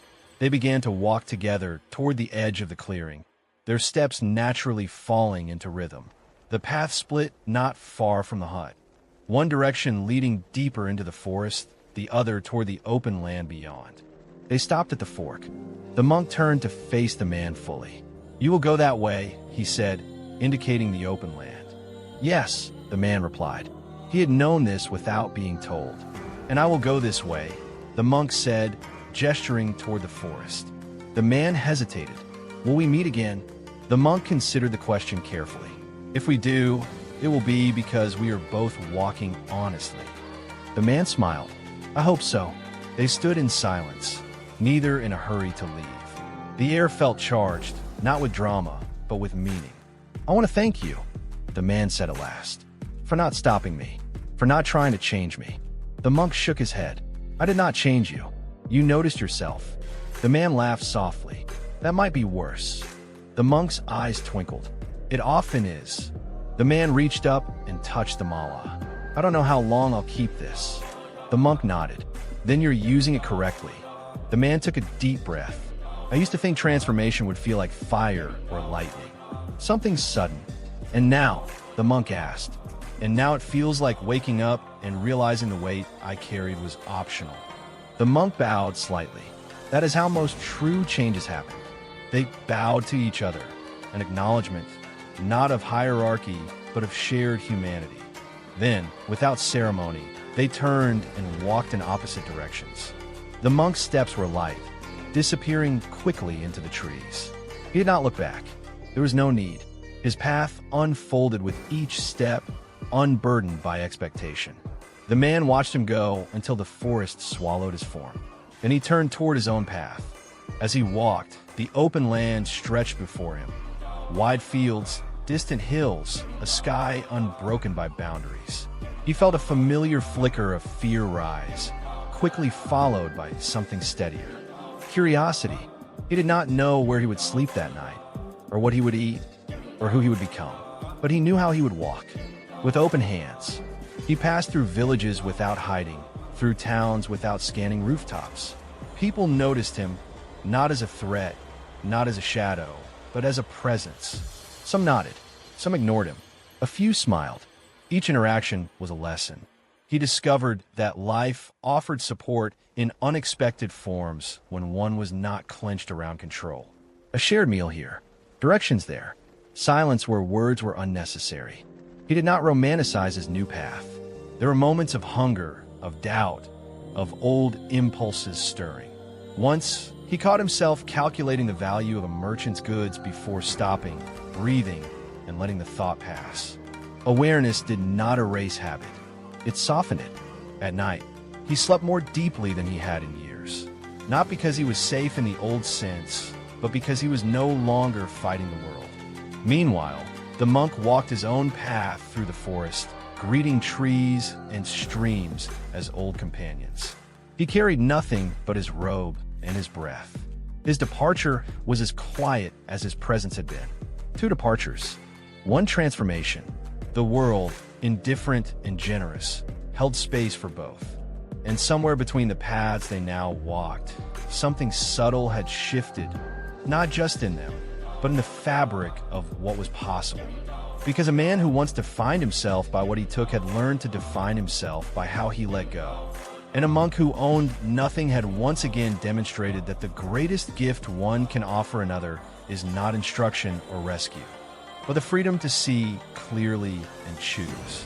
Their paths diverged, but the truth they had touched remained the same. Transformation does not announce itself. It walks quietly, with open hands, into a life newly seen. The road unfolded without ceremony. Dust rose beneath the man's feet, clinging to his sandals, settling into the folds of his robe. The sun climbed and dipped as it always had. Fields gave way to stone paths, villages to stretches of open land. From a distance, nothing appeared different. The same sky arched overhead. The same wind carried familiar scents of earth and smoke. The same world continued its endless turning. And yet, everything had changed. The change did not announce itself with clarity or confidence. It revealed itself quietly, in moments so ordinary they would have once passed unnoticed. He noticed how his breath arrived before thought. He noticed how his body responded to hunger, fatigue, warmth, without the old urgency to control or suppress. He noticed how sounds reached him, voices, footsteps, laughter, without immediately demanding interpretation. The world no longer felt like a puzzle to solve. It felt like a presence to meet. In the past, he had moved through places as if they were obstacles or opportunities. Streets were escape routes. People were risks or resources. Every environment was evaluated for what it could offer or threaten. Now, as he walked through a small town at midday, he found himself watching a simple scene with unexpected tenderness. A man repaired a broken wheel outside his home. His movements were slow, deliberate. A woman stood nearby, holding a jug of water, waiting patiently.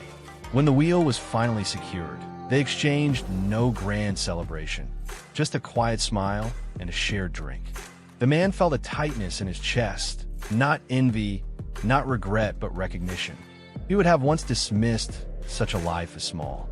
Now he saw its richness. He continued walking and reached a marketplace. Stalls were arranged in familiar patterns. Merchants called out their wares, voices layered with hope and habit. The smells of spice, bread, and fruit mingled in the air. The old reflex stirred, an instinct to assess value, to calculate advantage. He noticed it arise, and then he noticed it pass. He stood still for a moment, breathing, allowing the sensation to dissolve without feeding it. This, he realized, was the difference. The world still offered temptation. Desire still appeared, but it no longer ruled his movement. Awareness had created space. A merchant caught his eye and gestured toward a basket of apples. "Hungry?" the man asked. "Yes," he replied simply. The merchant handed him an apple. "Eat. You can pay later." The man hesitated. In the past, he would have suspected a trap or obligation. Now, he met the offer as it was. "Thank you," he said. He ate slowly, savoring the crisp sweetness. The apple tasted better than stolen meals ever had, not because of flavor, but because it carried no tension. As he finished, he placed a coin on the stall, one he had earned earlier that morning by helping unload sacks at the edge of town. The merchant nodded, unconcerned with the exact amount. The exchange felt balanced, not transactional, balanced. He walked on. As evening approached, clouds gathered. The wind shifted, carrying the promise of rain. He quickened his pace slightly, not out of fear, but practicality. When the rain began, it fell steadily, soaking his robe, darkening the earth. He found shelter beneath the eaves of an abandoned building. There, he waited, listening to the rain drum against stone. In the past, waiting had felt unbearable. Waiting meant vulnerability. Waiting meant lack of control. Now it felt natural. The rain did not ask him to do anything. It simply fell. A memory surfaced of nights spent crouched in shadows, waiting for guards to pass, muscles coiled with tension. That waiting had been sharp, exhausting, driven by fear and anticipation. This waiting was different. It held no agenda. As the rain eased, a traveler approached, shaking water from his cloak. He glanced at the man and nodded. They shared the shelter without words, strangers bound only by circumstance. After a while, the traveler spoke. "Where are you headed?" The man considered the question. "I don't know yet," he said. The traveler smiled. "Best kind of journey." They shared a brief laugh. When the rain stopped, they parted without names or promises. The man resumed walking, the world washed clean around him. He began to notice how people responded to him differently. Not because he had changed his appearance drastically, but because something in his presence had softened. He no longer moved with the sharp edges of suspicion. His gaze met others without challenge or avoidance. Children stared at him openly. Elders spoke to him easily. Dogs did not bark as he passed. He had once believed that safety came from being unseen. Now he discovered another kind of safety, being unhidden. This did not mean he was always comfortable. There were moments when fear surfaced unexpectedly. A loud shout behind him, a sudden movement in a crowd. His body tensed, old patterns flaring. But now, fear no longer defined his response. He noticed it. He breathed, and often it passed. One evening, as he sat beside a road, watching the sky fade into deep blue, he reflected on this new way of seeing. The world had not become kinder. It had become clearer. Suffering still existed. Greed still moved through markets. Violence still whispered at the edges of human desire. Nothing had been erased, but his relationship to it had changed. He no longer felt compelled to fight the world or flee from it. He felt capable of meeting it. This realization brought a quiet humility. He understood now how much energy he had spent resisting what simply was, how much effort he had poured into shaping life to fit his fears. Letting go had not made life predictable. It had made it livable. As nights settled, he lay beneath the open sky, stars emerging one by one. He traced familiar constellations with his eyes, then stopped himself. Labels felt unnecessary. The stars did not need names to shine. He reached for the mala briefly, then let his hand fall away. He did not need to touch it as often now. Its lesson had begun to live inside him. He thought of the monk, walking his own path somewhere beyond sight. The monk had not given him a doctrine or a destination. He had offered something far more difficult, a mirror. And in that mirror, the man had seen not a villain or a saint, but a human being capable of choice. The world looked the same as it always had, but he no longer saw it through the lens of lack. He saw it as a field of moments, each one asking only to be met with clarity and care. As sleep came, it carried no urgency, no vigilance. His dreams were simple, walking, breathing, listening. In the morning, he would wake and continue, not toward a fixed goal, but into a life no longer measured by possession, control, or escape. A life where the world did not need to change, because the way he met it already had. The morning was ordinary. No Bezran, no revelations split the sky. The sun rose as it always did, steady and indifferent, brushing the land with light that asked nothing in return. The man woke beside the road where he had slept, the earth cool beneath his back, the air fresh with the scent of grass and distant rain. For a moment, he lay still. This pause had become a habit, not born of discipline, but of listening. He noticed his breath before his thoughts. He noticed the weight of his body against the ground. He noticed the quiet hum of the world beginning another day. There was nothing he needed to secure, nothing he needed to defend, nothing he needed to take. And in that absence of urgency, a truth settled into him with gentle certainty. True wealth had never been missing from his life. He had simply been looking for it in the wrong places. He rose slowly and began to walk, the road stretching ahead without promise or threat. As he moved, memories from his former life surfaced, not with shame, but with clarity. He remembered the nights of careful planning, the constant scanning for danger, the way his mind never rested even when his body did. He remembered how possession had promised safety and delivered anxiety, how accumulation had felt like progress while quietly tightening its grip around his freedom. He had once believed wealth was measured by what one could protect. Now he saw it was measured by what one no longer needed to guard.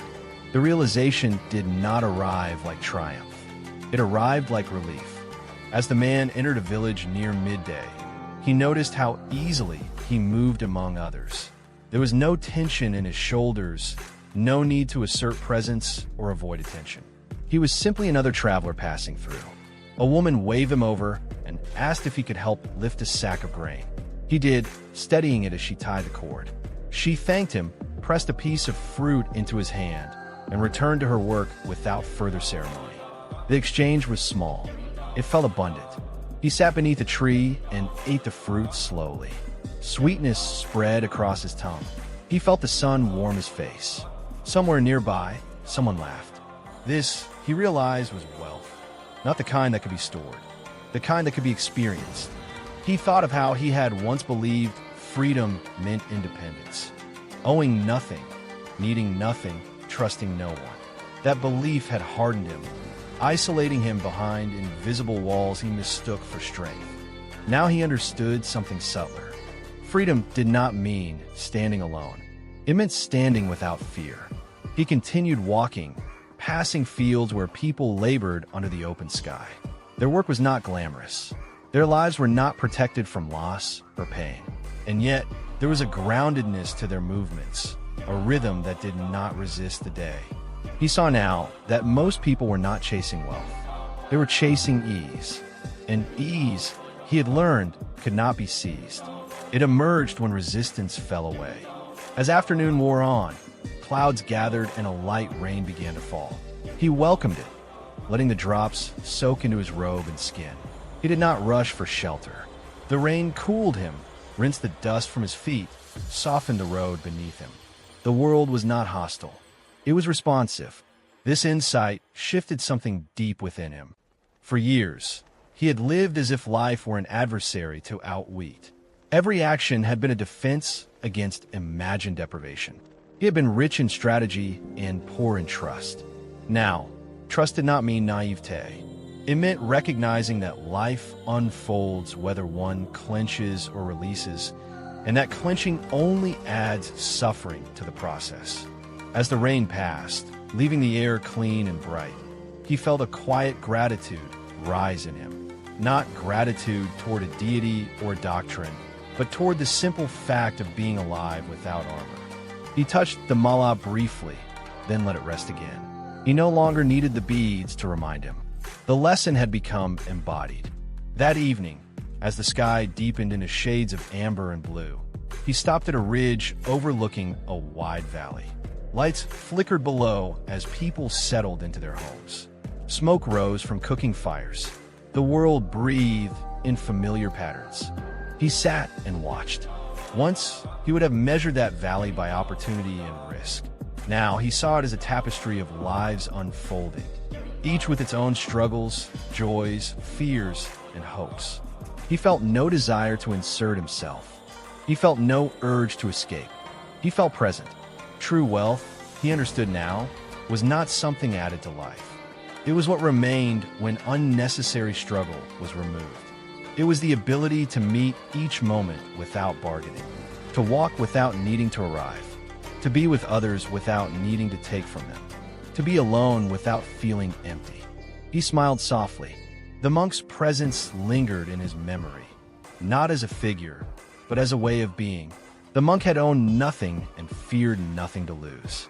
But more importantly, he had trusted life enough to meet it with open hands. That trust was contagious. It had not turned the man into someone else. It had returned him to himself.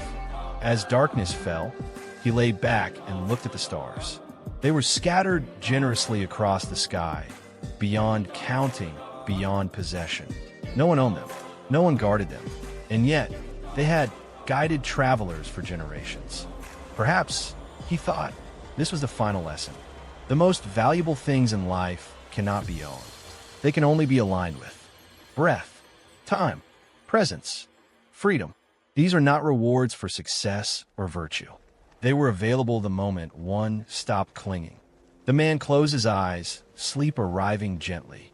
There was no fear of what tomorrow might bring. Hunger might come, uncertainty would come, pain would come, but he knew now that suffering did not come from what happened. It came from resisting what happened, and resistance was a habit he no longer needed to practice. As the night deepened, the road beside him lay quiet, stretching into darkness and possibility alike. He would walk in the morning, as he had today, without rush, without grasping, without the old hunger to prove or protect. Not because he had become enlightened in any dramatic sense, but because he had learned something far more practical. That true wealth is not found in what we accumulate, but in what we can let go of, without losing ourselves. It is the freedom to live lightly, to trust deeply, and to meet life as it is, open-handed, awake, and enough.